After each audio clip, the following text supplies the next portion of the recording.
자, 여러분, 요즘 AI 이야기 정말 하루가 멀다라고 쏟아지죠. 솔직히 좀 막연하게 불안하신 분들도 계실 텐데요. 그래서 오늘은 최근 전문가들이 깊이 있게 다룬 논의들을 싹 모아서 이 불안감을 아주 실용적인 생존 전략으로 바꿔보는 해설 시간을 가져볼까 합니다. 이 거대한 AI라는 파도, 어떻게 하면 휩쓸리지 않고 멋지게 탈 수 있을지 그 방법론을 지금부터 하나하나 뜯어보겠습니다. 그럼 바로 본론으로 들어가 볼까요? 아마 속으로 이런 생각 한 번쯤 해보셨을 거예요. AI가 나보다 일을 더 잘하면 내 밥그릇은 어떻게 되는 거지? 사실 불과 몇 달 전만 해도 이건 만약에라는 가정이었잖아요. 근데 지금은 상황이 완전 다릅니다. 와, 진짜 나보다 낫네. 그럼 난 이제 대체 뭘 해야 하지? 이렇게 엄청나게 현실적인 고민으로 바뀌어버렸죠. 그래서 오늘 우리가 다룰 핵심 포인트들입니다. AI 생존 타임라인부터 시작해서요. 내 대리인이 될 AI, 업무의 사사분면, 인간의 진짜 무기인 감흥력, 그리고 기업들이 겪는 딜레마와 일의 미래까지 이렇게 6단계로 구조를 잡고 핵심만 짚고 넘어가 보겠습니다. 첫 번째 파트, 바로 AI 생존 타임라인입니다. 우리가 흔히 말하는 AI 능숙도의 기준이 지금 얼마나 무서운 속도로 바뀌고 있는지 한번 볼까요? 여기서 진짜 소름 돋는 포인트가 뭐냐면요. 우리의 생존 전략이 무려 1년 단위로 계속 업데이트되고 있다는 겁니다. 불과 2023년 작년만 해도 프롬프트 잘 쓰고 질문 기가 막히게 던지면 와, 능력자다 했잖아요. 2024년 올해는 각종 AI 툴들을 능수능란하게 다루는 게 기본값이 됐고요. 그럼 내년 2025년은 어떨까요? 코딩을 전혀 몰라도 그냥 말로 이런 느낌으로 짜죠 하면 코딩이 뚝딱 완성되는 이른바 바이브 코딩이 필수 스킬이 된다고 합니다.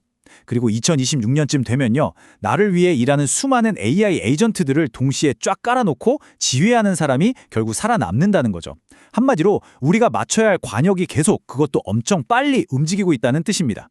그럼 도대체 무슨 기술이길래 이 속도가 나오는 걸까요? 두 번째 파트, 나의 대리인으로서의 AI에서 그 실체를 바로 확인해 보겠습니다. 그 중심에는 바로 에이전트 AI가 있습니다.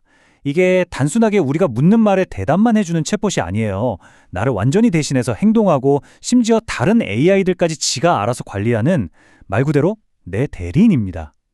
생각해보세요. 우리 인간이 아무리 똑똑해도 두 손으로 마우스 두 개를 동시에 각각 클릭하거나 책 두 권을 한 번에 읽을 수는 없잖아요. 인지 능력이 깊긴 하지만 폭이 좁아서 그런데요. 근데 이 에이전트 AI는 아침마다 우리가 귀찮게 반복해야 하는 그 수많은 단순 작업들을 나 대신 동시에 싹 다 처리해줍니다. 인간 인지력의 한계를 그냥 가뿐하게 뛰어넘어 버리는 거죠. 자, 근데 여기서 엄청난 가속도가 붙습니다. 최근에 엔트로픽이라는 회사에서 만든 AI 코드의 무려 80%가 사람이 아니라 AI를 통해 작성된 바이브 코딩으로 만들어졌다고 해요. 이게 무슨 뜻이냐? 드디어 AI가 자기 스스로 새로운 AI를 만들어내는 재기적 자기 개선 단계에 진입했다는 겁니다. 사람이 밤새워 코딩할 때랑은 차원이 다르겠죠? 말 그대로 발전 속도가 기하급수적으로 치솟는 단계에 들어선 겁니다. 세 번째 파트입니다. 업무의 사사분면. 이렇게 무시무시한 기술 앞에서 그럼 우리가 매일 하는 일들은 대체 어떻게 될까요? 아주 기가 막힌 멘탈 모델 하나를 보여드릴게요. 우리가 하는 일을 두 가지 축으로 쪼개보는 겁니다. 가로축은 정답이 있냐 없냐, 그리고 세로축은 협업이 필요하냐, 혼자 하느냐. 자, 이 중에서 AI한테 가장 먼저 대체될 위험이 높은 영역 어딜까요? 맞습니다. 정답이 딱 정해져 있는데 혼자서 하는 반복적인 일이에요. 반대로 정답도 없고 사람들과 계속 부대끼면서 소통해야만 풀리는 문제들 있죠? 여기가 바로 미래에 가장 뜨겁게 부상할 살아남을 분야입니다. AI가 정답을 찾는 기술적인 일은 알아서 다 하고 우리는 사람과 사람을 연결하는 역할에 집중하게 되는 구조라는 거죠. 네 번째 파트, 인간만의 무기인 감흥력입니다. 앞서 매트릭스를 보셨으니 자연스레 이런 궁금증이 생기실 거예요. AI가 저렇게 일을 잘해버리면 우리 인간만이 가진 고유한 가치, 그 진짜 무기는 뭐지? 하고요. 자료에서 전문가들은 대체 가능한 일과 그렇지 않은 일을 아주 명확하게 가릅니다. 예를 들어서 외과 의사의 정밀한 수술이나 데이터 분석 같은 기술적인 실행은요, 시간이 갈수록 AI가 훨씬 더 완벽하게 해낼 확률이 높습니다. 하지만 수술 밖의 상황, 그러니까 초조해하는 환자 가족에게 다가가서 상황을 설명해주고 위로하고 깊이 공감해주는 그런 인간 인터페이스의 영역, 이거는 AI가 절대 대체할 수가 없다는 겁니다.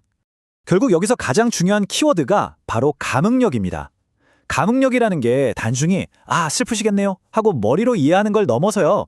진짜 사람의 마음을 어루만지고 신체적인 반응을 이끌어내고 함께 겪는 경험을 통해서 깊게 연결되는 힘이거든요.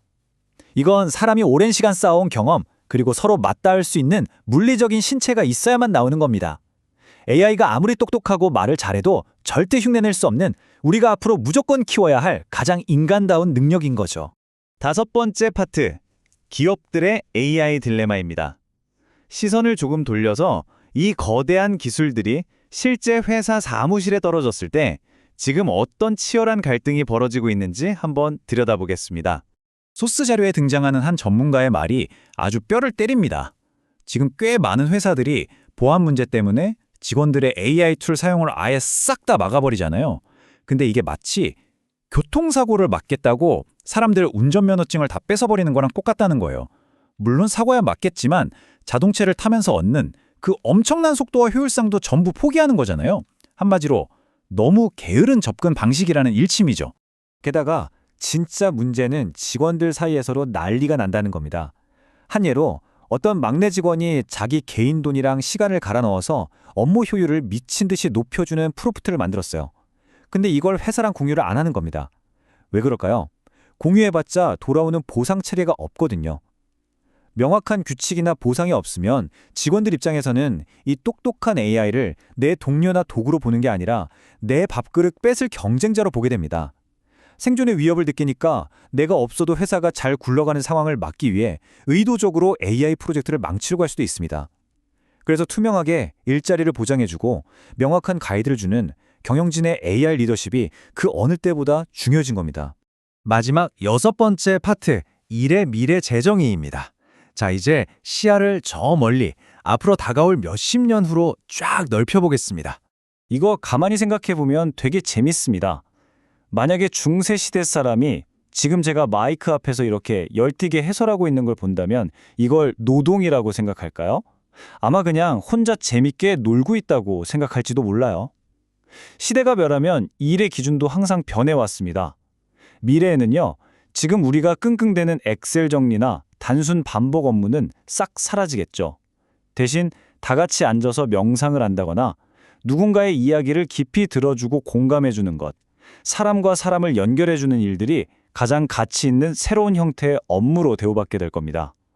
일 자체가 없어지는 게 아니고요. 일의 본질이 완전히 인간성 중심으로 재정이 되는 거죠. 자, 오늘 해설을 쭉 정리하면서 여러분께 진짜 중요한 질문을 하나 던지고 싶습니다.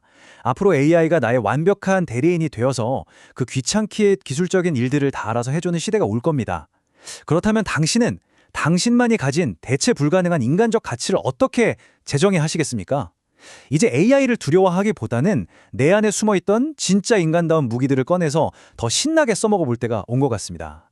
오늘 짚어드린 이 생존 전략들이 여러분의 머릿속을 조금이나마 맑게 정리해 주었기를 바라고요.